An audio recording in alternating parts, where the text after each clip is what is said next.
name's James. I'm here with Templo de Brujxs Patreon, and I'm coming to you on this Instagram TV or YouTube video to do a Trecena Forecast. The Trecena is a 13-day period in the Mexica calendar. The new Trecena starting on December 8th, and I wanted to give us a little bit of a day-to-day breakdown forecast with a little bit of the astrological weather that's happening, and then the rundown of what is the Mexica day, and therefore then the bit of an oracle reading that we can give for that day based on the day's sign. So starting on December 8th, we're entering into the Trecena Atl. This Trecena is the 13-day period, of instability and unexpected events, accidents, and coincidences. It can feel a little bit like an everyday roller coaster. There will be shifts to encourage us to be like water, opportunities to perfect our art of shapeshifting, and for us to become an agent of change rather than the target of it. Rather, let us give us this opportunity to work with rather than against. So the Trecena of Atl is ruled by Shao Shi Hui Hui Total, which is the jeweled turkey. And the jeweled turkey is the Nahual of Tezcatlipoca, is one of the forms in which he shapeshifts into, a symbol of powerful sorcery. In this form, he can cleanse us of any contamination, sicknesses, and absolve us of the concepts of guilt, put us on the track of accountability and responsibility versus guilt and shame, and in that, overcome fate. So, quick fast break. On December 8th, the moon is in Virgo during the daytime, and that's going to be for the day of 1 Atl. To late afternoon, it shifts into Libra, and 1 Atl is a good day for battle. But in this aspect, especially ruled by water, because there are other days that are good for battle on the Mexica calendar, this one is more about that internal battle. You know, the enemies that we have within ourselves, the thought forms, the storylines that we have allowed and have complacently let live within us. It is a time in which we can battle those, a time in which maybe we can lean into water to purge those. Maybe it's time for a salt bath. Moving on to then the 9th, which is going to be Wednesday here on Turtle Island. It's 2 Itzcuintli, which is dog, 2 dog.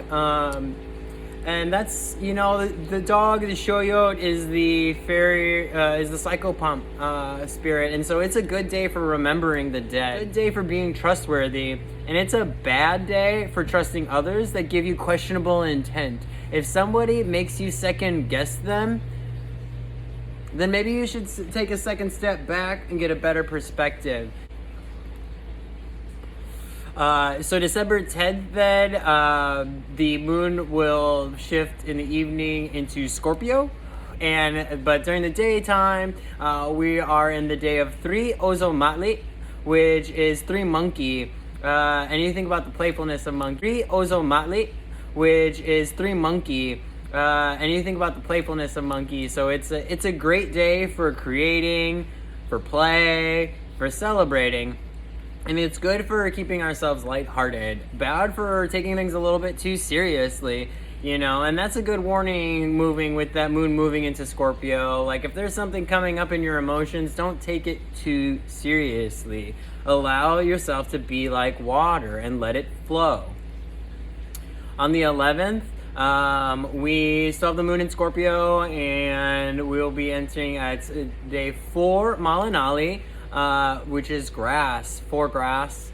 And it's a day that reminds us of our tenacity, of our resiliency, and it gives us the air of rejuvenation. And in that, you know, as on the 11th, we're going to be starting to enter that threshold, or we will be in the threshold of the eclipse. So, you know, things might be shifting, things might be starting to shake up, loosen up, what's going to be ready to be released might start coming up, and so we might have some opportunities to start pre-tackling that, pre-looking into what our intentions are for this solar eclipse. coming up on the 14th. But before we get there, I've got a couple more days to break down. So moving forward and onward onto the 12th, that is going to be 5 Acatl. Acatl is reed. And in that, the reed was a symbol of the nobility and of power. But in that, there's a paradoxness of that the reed is hollow. So the idea of power is hollow. It's a concept that has been greatly pushed upon us and has been leveraged to create fear more often than it is to create and build new opportunities. When we have 5 Acatl, it's a good day for us to seek justice. But it is a bad day to act against others. So this is opportunities in which we pray and we look to balance the scales within, but we don't act out what we believe the punitive justice should be. In fact, we give that to spirit. We give that to the ancestors. We make our petitions. We act as spiritual lawyers, and we say, "I have noticed this injustice, and I ask you, Spirit, who has more tools and more possibilities for corrective action than I do. So I place this in your hands." On the 13th, we have the moon moving into Sagittarius in the early morning, and the day is 6 Ocelot, or 6 Jaguar. And the days of the Jaguar are specifically often the days of the warriors of Tezcatlipoca. So we have this week that is this 13-day period, Trecena, that is ruled by the Nawal of Tezcatlipoca. And then we have this day of the warriors of Tezcatlipoca.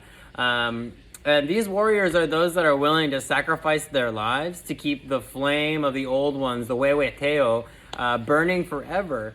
But I also like to remind ourselves and each of you that the opportunities that we have to sacrifice are often also the old lives that we carry with us, the walks of our own life that no longer serve us. And we can sacrifice that. That is actually very well encouraged, because these are great days for battle, but we're also entering into an eclipse. And these are opportunities that for both December 13th and the 14th, opportunities for fire rituals, opportunities to write down the storylines in which you no longer want to live and feed it to the fires. Let those fires light the way, and let the ash be the paste in which you paint a greater picture for yourself. And so in that energy, in this fiery Sag, in these great days for battle, we move into December 14th. Which has our solar eclipse in 23 degrees of Sagittarius, and that is the day 7 Huatli, 7 Eagle. These days of justice, the days in which the eagle strikes down the snake that seems to want to poison us, that wants to take away our power from us. Ignites the fires of passion to fight for freedom, to fight for equality and equity, and for a collective release and relief through this eclipse. In the moments in which that sun is blocked out, we can block out the things in our lives that no longer serve us. Write it down, burn it, let it go, let it go to spirit, and let it be taken into a way that can be its highest form of being, and let it be in alliance with something greater than what is presently available. After our eclipse on the 15th, we then have a couple of planetary shifts. And so we have on 8 Kozkakuatli, which is 8 Vulture, we have Venus entering Sagittarius, and we have Chiron going out of its retrograde back in Aries. And so there's going to be, I feel like, there's definitely a lot of push and pull in that moment. And the vulture reminds us that it's time to confront the discontinuities, disruptions, failures, and deaths one suffers in their life. So the opportunity to see that death as still a nourishment for a new future. And it is a day for tricking the trickster, which we can trick ourselves into seeing the other side of the coin. Give yourself the opportunity to be pleasantly surprised. I forgot to tell y'all that the night before, on the 14th, and therefore also for the 15th, that we will have the moon going into Capricorn. and the moon will be in Capricorn all of the 15th. So there's a lot of just like we have a lot of shifts happening between the solar eclipse and all of the 15th, and then moving. Then every other day we have some sort of planetary shift. So moving onto the 16th, the moon will be in Capricorn during the day, and then late in the evening it will be shifting into Aquarius. The 16th will be 9 Olin, or movement. Can also often be it's seen as an earthquake, and so like with that energy, we have the opportunities for the foundation to be shaken up, to break down a structure that no longer works well. For you, for your community, for the families in which you choose to be a part of, there is going to be an opportunity to rework these things, to change, and so it's a bad day for being overly passive in your principles, and it's a good day for transmutation. 17th, when Saturn enters Aquarius, and it's going to be on the day of 10 Tepactl, which is Flint. So we may feel a little bit tested here with Flint. Flint warns that the mind, the spirit must be sharpened like the flint blade. So there are trials and tribulations that strike down upon us, but they are refinement. It's an opportunity to remember to be kind to oneself. And then moving into the 18th, we're moving to day 11, Quietly, which is rain, and often these days are good days for travel, but with the current pandemic, I often see these as days for like astral travel and learning via cosmic downloads and meditative journeys with our ancestors. It's also, with being a day of rain, it's a bad day for business and planning. Like, don't try to do the concrete. It's a day for the liminal spaces and fluidity.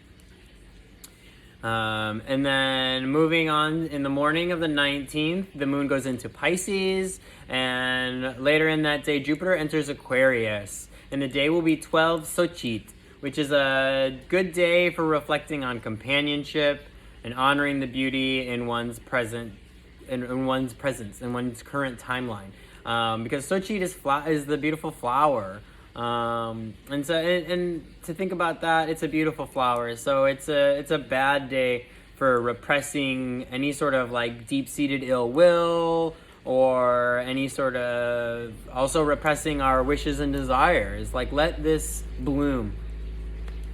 And then so that we can move into the 20th, when Mercury enters Capricorn on 13 Sipatli, which is it's crocodile, it's dragon, it's a primordial force, and so it's a good day for beginnings, because Sipatl is actually in the beginning of the day cycle, is the first day on that calendar. So it's a good day to begin something new.